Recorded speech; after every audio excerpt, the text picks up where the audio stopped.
20 minutes, but I have to introduce you first. Julia Elad-Strenger is a from political studies. She's a political psychologist at the Department of Political Studies in Bar Ilan University. Her research integrates psychological and political scholarship and methodology to study psychology of political ideology and the role of group processes, group norms and social identity, concerns in shaping political attitudes and policy preferences, particularly in the context of intergroup conflict. Good luck. Yes, you have 20 minutes. Hi, great. So I'm going to discuss the relation between national identification and national solidarity from a social identity perspective, and hopefully challenge this relation a little bit.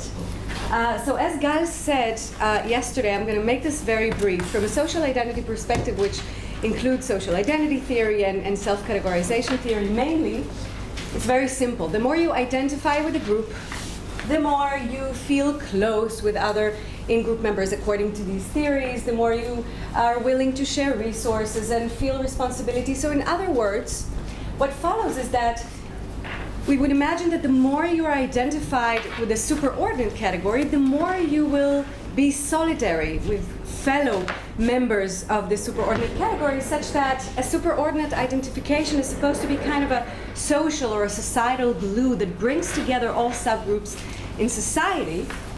And if you look at the Israeli case, at least on face value, it seems that we have very high potential for national solidarity. So these are data from 2021. This is a nationally representative sample of Israelis, including Arabs, 3,000 people. On average, about 80% of people feel very highly identified as Israelis. This is a 3-item measure. I'm not going to go into that.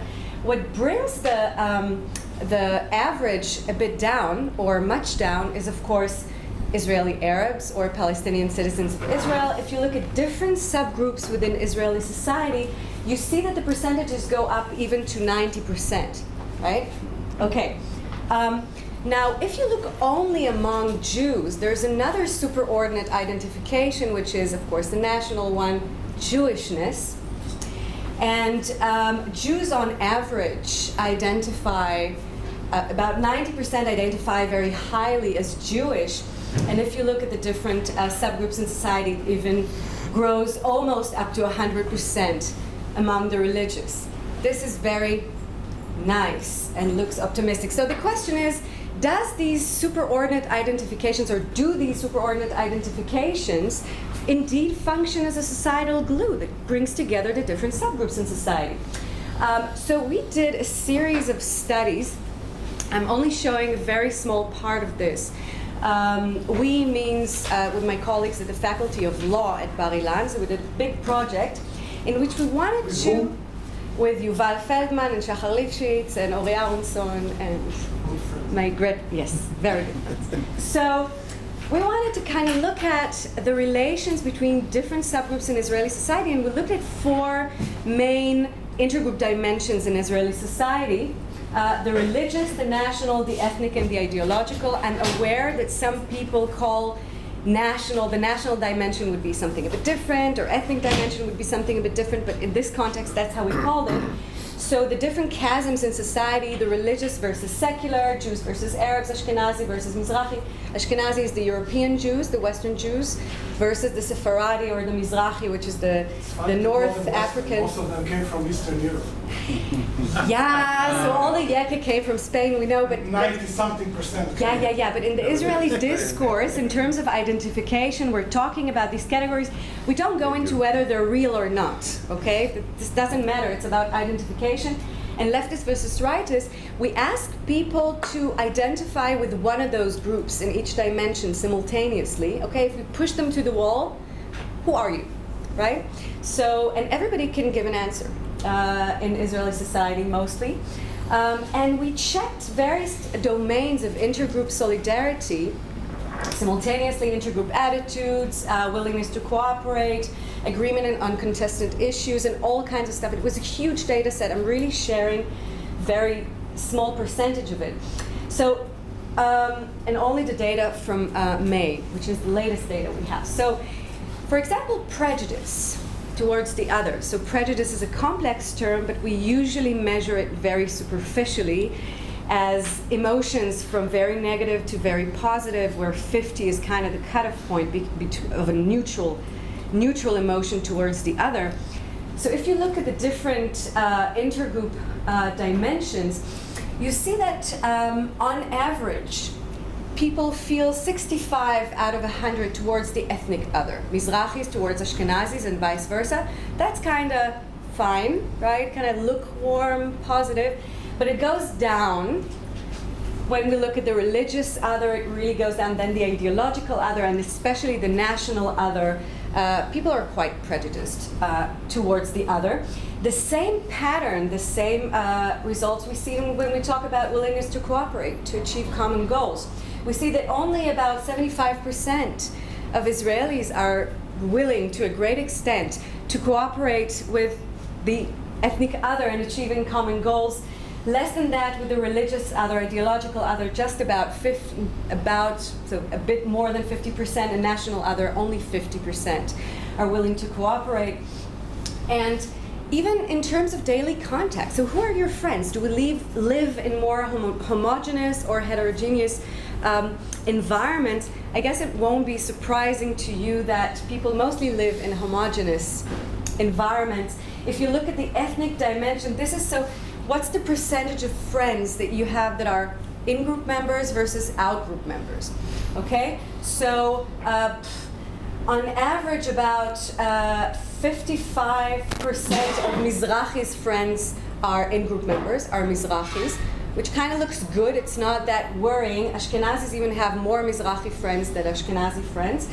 But if you look at the religious dimension, the ideological dimension, the national dimension, especially among Jews, of course, especially among rightists, people live in more homogeneous societies in their daily lives. Most of their friends are from their ideological in-group, from their national in-group, from their religious in-group. There are many explanations for that, but the point is that from a social identity perspective, this is completely not surprising, okay? Because the fact that we show less solidarity with whoever doesn't share our subgroup identities is kind of I would say, the default of human nature according to social identity theory. We know that, but of course we still look at the superordinate identities as if it's something that is above or a glue. But what we see here, that despite very high identifications with superordinate categories, we see that, we know that we all belong to multiple groups at the same time, and we define these groups vis-a-vis the comparison groups.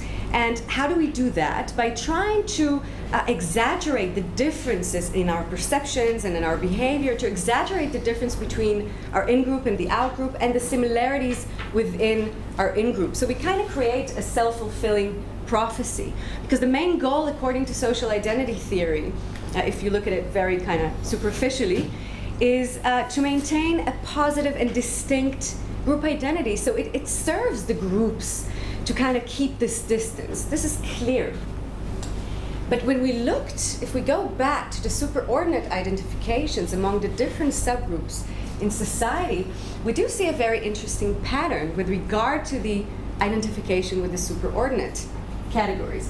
Mizrahis and Ashkenazis, it's supposedly the most benign categorization, although I don't agree with that, and I have data to support that it's pretty bad.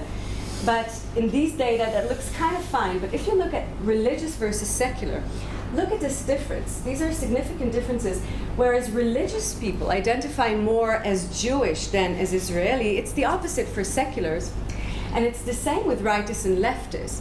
So leftists identify more as Israeli than Jewish, and vice versa. And the point is that it could be that we actually use the superordinate identifications, and this is my big point here, as a source of differentiation and not as a source of similarity or commonality.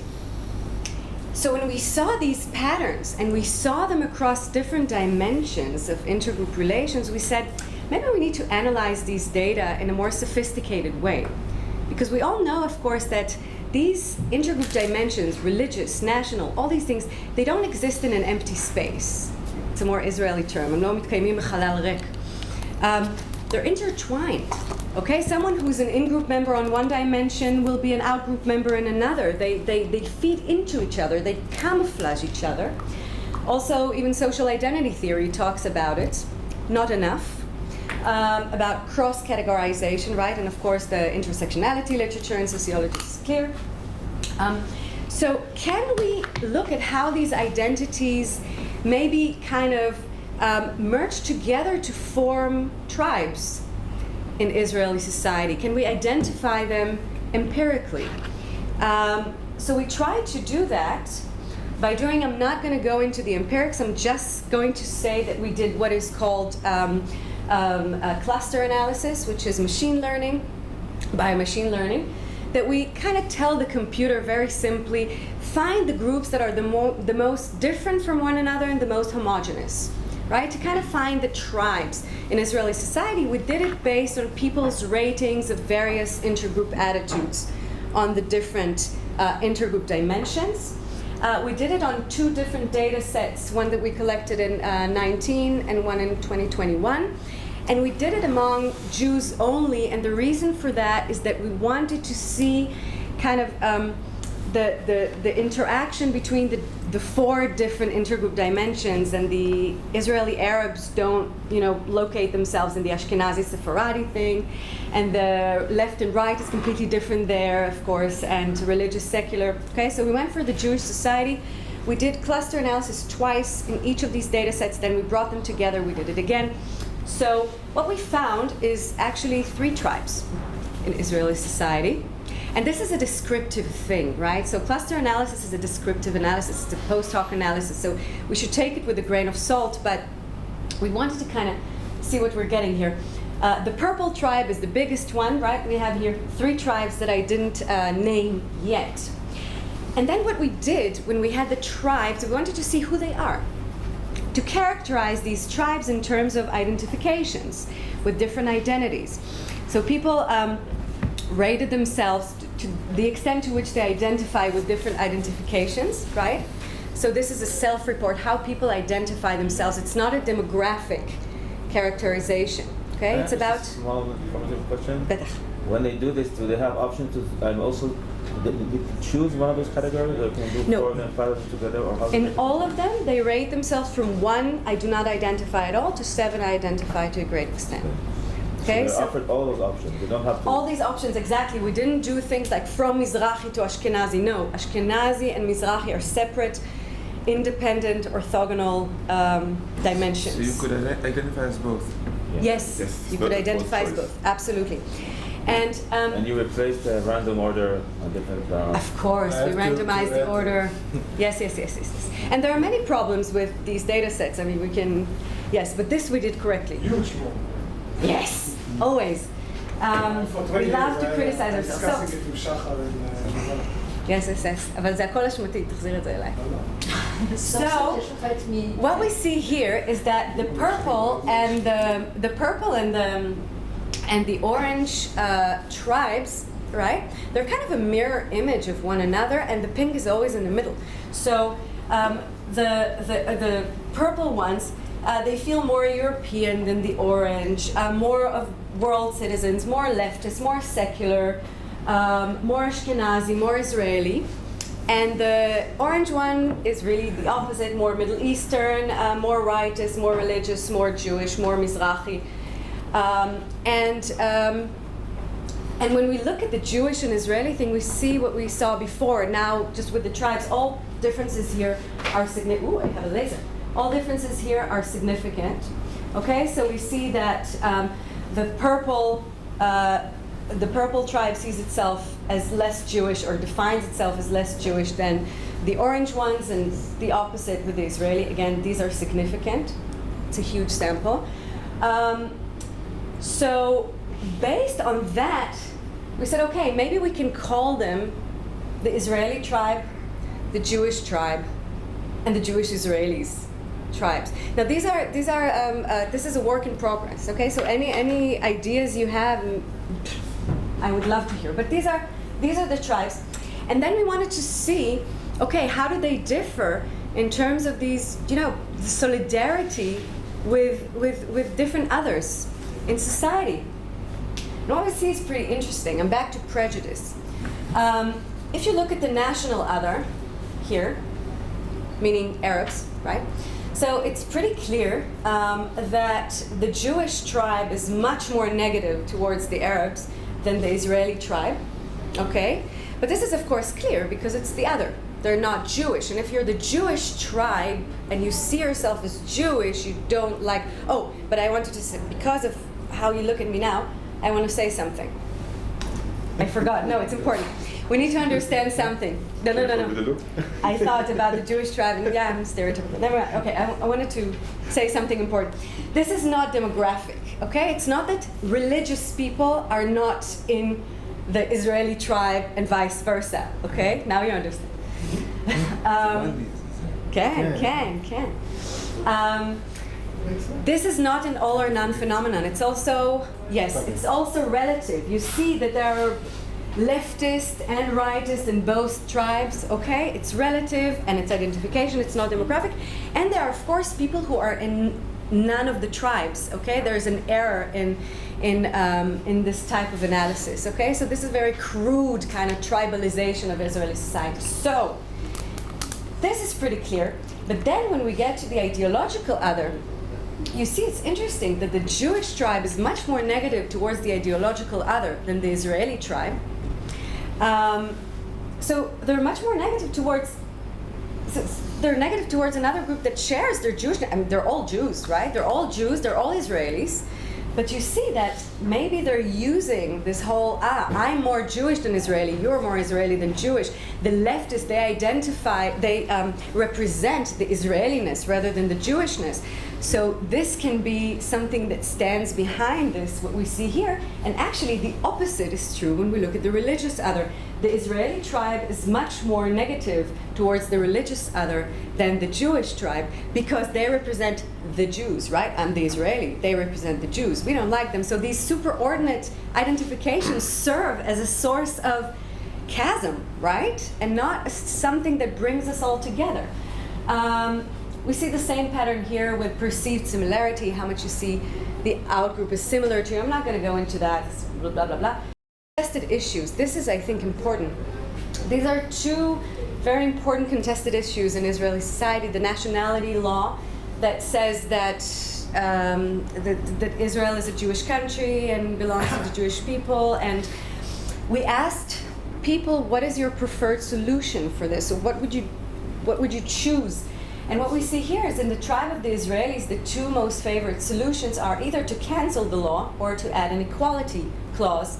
And the other two solutions are the least favorite. You see exactly the mirror image here among the Jewish tribe, right? They want to leave it as is or add a clause allowing התיישבות יהודית בלבד, so Jewish-only settlements, okay? And same with transportation on Shabbat, which is another contested issue. We see, again, mirror images, and we kind of always see the pink, the Jewish-Israeli tribe as the middle ground, which may be an optimistic message. So to wrap this up, what I think we can learn from this about the relation between identification and solidarity is that first of all we have to consider subgroup identities when we talk about a superordinate solidarity and identification, because despite the fact that everybody pretty much feels very highly connected to superordinate identifications, they're not solidary with whoever, at the same time, not solidary with whoever doesn't share their subgroup identification. And of course, we need to take into account that these subgroup identifications are intertwined and we should take them together simultaneously. I'm doing more work on that now, on how the conflicts feed into each other and camouflage each other, the societal conflicts in Israeli society. And most importantly, that superordinate identifications can, in and of themselves, create subgroups in society. Okay, so who is more Israeli? Who is more Jewish? And if you look at a theory of the in-group projection model, for example, which derives from social identity theory, Amelie Mumendai and Michael Wenzel, they say one of the things that happens when there are many subgroups in society. They have a competition of who represents the superordinate category. So even if I agree that right-wingers objectively are as Israeli as me, I'm the real Israeli, right? And they think they are the real Israeli. So even the definition of what it means to be Israeli, what it means to be Jewish, they see it completely differently, even if they both highly identify with this construct. And of course, as quantitative researchers, we need qualitative researchers to really understand what it means to be Israeli, what it means to be Jewish. Last point. So if we want to measure solidarity on the superordinate level, quantitatively at least, there's a question, what does it give us? What do we learn from that, even when we ask how solidary? I mean, it camouflages all these internal conflicts that are just there, okay, and undermine this superordinate solidarity. And you might say, yeah, okay, but you didn't ask how solidary they are with other Israelis. So first of all, I say, who are other Israelis? How do they see other Israelis? Do they see what we see when we say other Israelis? One thing. Second thing is that what does it help us understand when we only look at, will you help now an Israeli versus a German, a Jew versus a non-Jew to cross the river? Isn't it a chimera if we look at superordinate solidarity, national solidarity, civic solidarity, if we always need the outsider to kind of bring it out, right? So these are the questions I wanted to raise about this, and thank you. Is that up? Exactly in time. Yes. Questions now?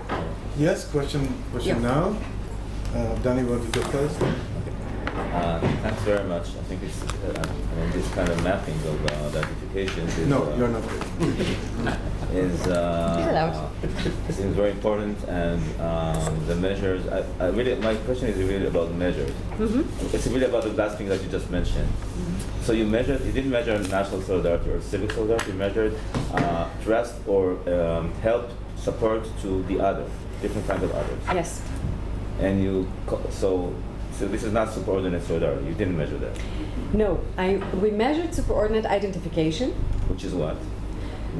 To what extent do you identify as Israeli, feel as an Israeli? To what extent is it an important part of your identity? Same with Jewishness, same with the other identifications. The point is, if we ask people, to what extent do you feel, trust, positive attitudes, whatever, towards other Israelis? The point is that we don't know what they see in their minds when we ask, right? So Jews. But that's true for any Is question. this really what they see in their mind, or they see it, I'm sorry for interrupting, or they see it in their minds because you ask them and you force them towards the one, say, well, I want you to enter into that row or to that row or the other row because I'm asking because there is a huge, I don't know if it's huge, but there is a difference between the Zionist politics and the Israeli politics and the intellectuals. And Zionist intellectuals from Echad Ha'am to you and Shachar is a very good friend of mine. We just had a chat on the WhatsApp. We had this discussion for years, and even before Shachar, we did the Stern, and while they go to the identity politics and so on, I said, it's okay, well, we can have a discussion about identity politics and identity, the whole issue of identity. So you say it only exists because I asked them about it?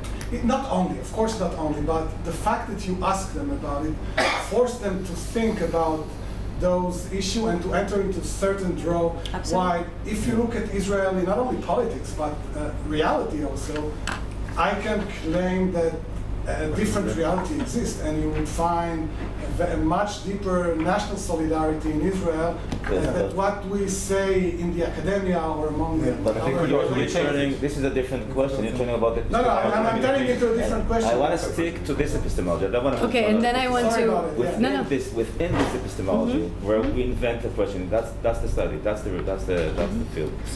The question is, what question do you choose to invent and what question you choose not to ask? So you chose not to ask that particular question, and then the other. There's 5 different versions of what solidarity means. Only one of them is internal solidarity, which is the one we were talking about yesterday.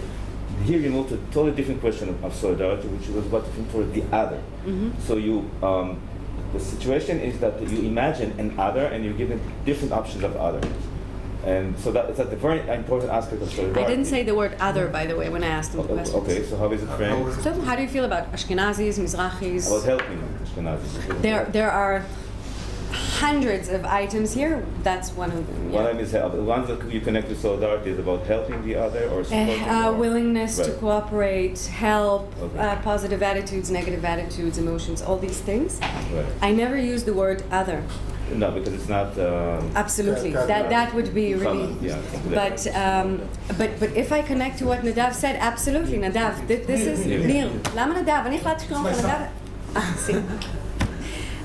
Sorry, Nir. This is clearly true, and it makes it even more complicated to say, okay, so how could I fit in then the question about Israelis, right? When I just asked them about subgroups, or should I do it the opposite, or should I? Yes, you're right. This is a mavoch.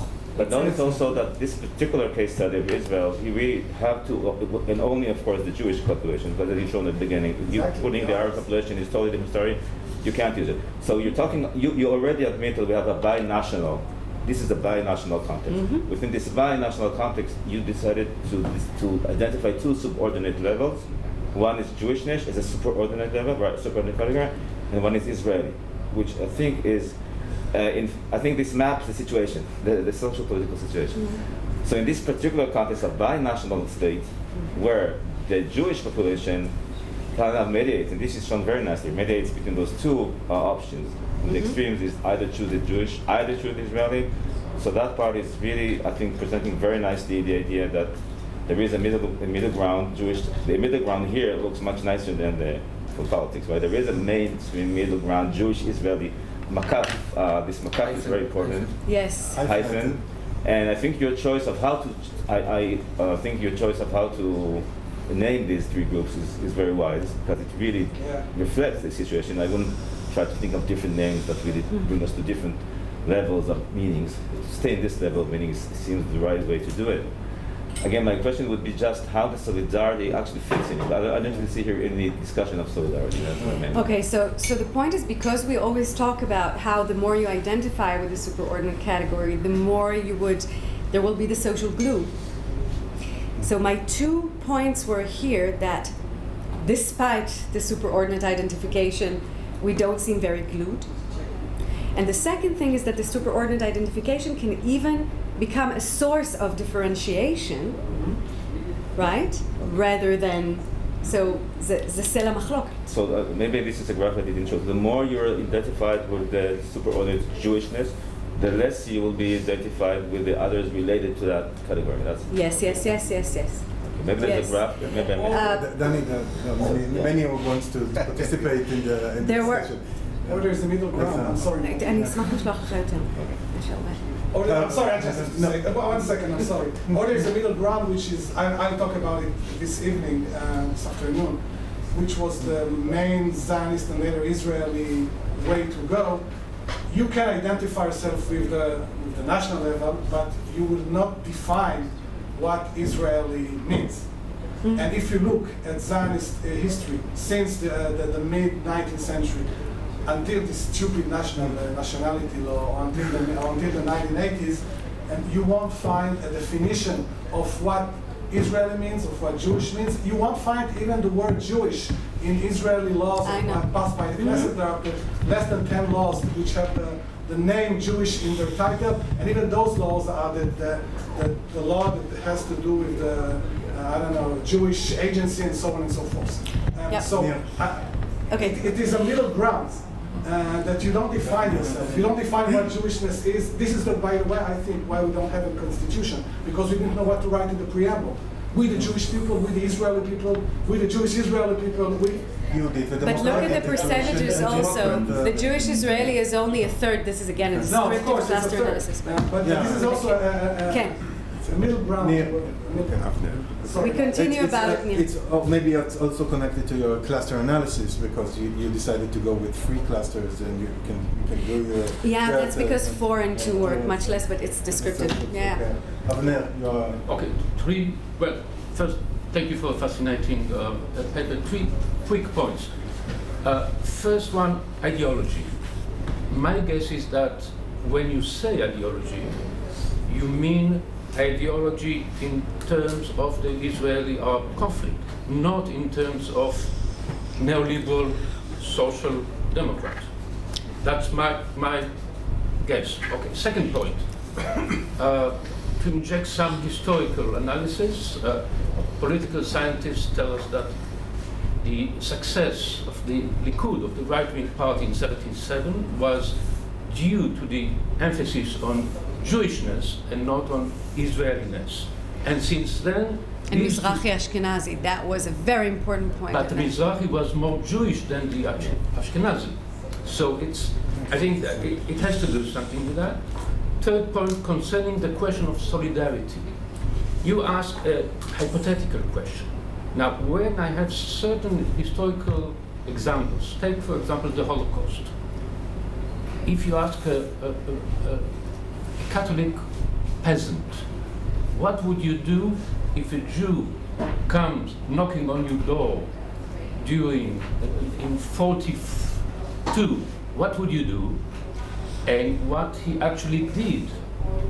Probably you get something very different from what he would tell you in advance and what he did on the spot of the moment. So, what do you do with that as a scientist? Mm-hmm. Can I answer? I can collect. We'll collect because there are so many, and we to the time. Thomas, you wanted to add something short? He didn't see the presentation, by the way, so you can knock me. I think we can do that. Must be, as a direct point, here, hint towards that. We know in social psych or in the cognitive studies that the more of these, say, pairs of categories are salient simultaneously, the less effective they are to steer conflict. Here, they seem to be very effective to steer conflict. Can you, say, explain a bit on that? Yeah.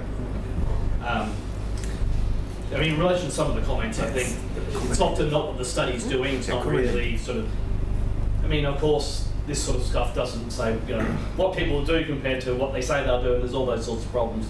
But I think it gives this really great sort of breakdown of this, subcategory divisions and during time of crisis how things might, unfold. And just two comments. It's kind of related to social theory and with this kind of, quantitative stuff, being more of a qualitative person. I look for the really major differences, not the slight ones, right? And the ones that if I take Jewishness as kind of indication of religiosity, which is problematic, I know. Right, but if I do that, even it's more complex, it seems to me that something you could look at, which is a broader trend in the West at least, religion becoming less about otherworldliness, and it is the basis for more sort of secular ideological engagement. So there's a really strong relationship there between ideological intolerance by those who identify being Jewish, which I think is really interesting. And then it's kind of like the sectarian divide as well, which is in the West at least, defined a lot of the 20th century. What we do find now is more people identifying with each other if they're religious, no matter what the religion is, right? So there's the divide between the secular and the religious, and there was some sort of data there where, again, it was weak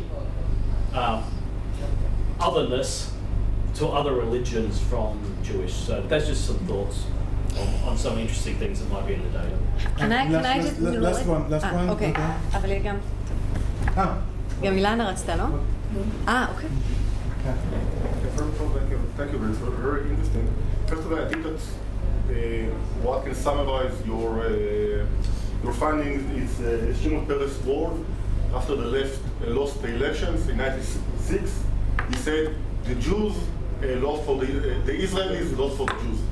So in a sense, and the use of the slogan Israeli versus Jews since the 70s and so forth creates a distinction that might not have been there from the first place in the political level. Mm-hmm. And behind the Israeli case, or engagement, it will create a more broader theoretical question that you raised at the end about the possibility of solidarity. And we know from American studies that Elizabeth Esmores and Dvor Schickelhardt, who counts as American, right? When American thinks on American identity, who is the American? Who is the typical American? Mm-hmm. And in a way, there are recent studies about the political polarization in the US, and it's exactly on the question, who counts as a true American, and what counts, and what is considered to be a true American, even in the most civic model that we know. So in a sense, I think that you're finding point on the inherent problems that we have in any attempt, maybe quantitative, maybe also qualitative, I don't know, to grasp such identity that are both used in political discourse, and we try to grasp it in reality. So I think your findings are much more important than just a description of the Israeli case. They touch upon a very fundamental question on solidarity. Thank you. Well, I think if you I have take 1 minute to wrap it to everything. I think no. This is because there are many commonalities. I think one of the important points kind of connects to what you said, Brad and Gal and Thomas. These things are correlated. We cannot look at superordinate identifications as if superordinate, that's it. They're highly correlated also statistically with all the subgroup identifications. And we can't isolate this. We can't just ignore this and say, the Israelis, so national solidarity, wonderful. No, and it connects to what you said about Jewishness. So Jewishness, I remember I told Thomas not too long after we met, I said, yeah, we are a people. He said, we as Germans, we can't say that Jews are a people. No, because that's a Nazi thing to say. But we are a people. Jewishness is not a religion for us, but this is an important thing because it is a superordinate identification that is more, it's a nationality, it's a peoplehood in our minds. But that also connects to we don't know what people see in their minds when they say Israeli, and that's why we need to work together, all the qualitative and quantitative people. But we can't look at any of these categories separately, not at the religious conflict, not at the political conflict, not at the superordinate category.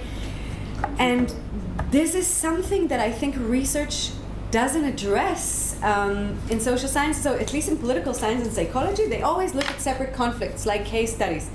How can you look at the political chasm in Israel between leftists and rightists, and I'll get to what you just said, without looking at Ashkenazi Mizrahi? This is like this doesn't, you can't isolate them. And by the way, I asked them to identify to what extent you identify as left as right and right. I didn't define it for them. Okay, this is important. This is a problem, and this is a vice and a virtue, right? Was there anything else important I missed? Behavior. We don't have measures of actual behavior here, although it's always a problem in self-report. Thank you for your comments. This is important. Can I just, Ilana, just one word? To ask a little question, which maybe I didn't understand. It's the matter of solidarity was measured by willingness to help.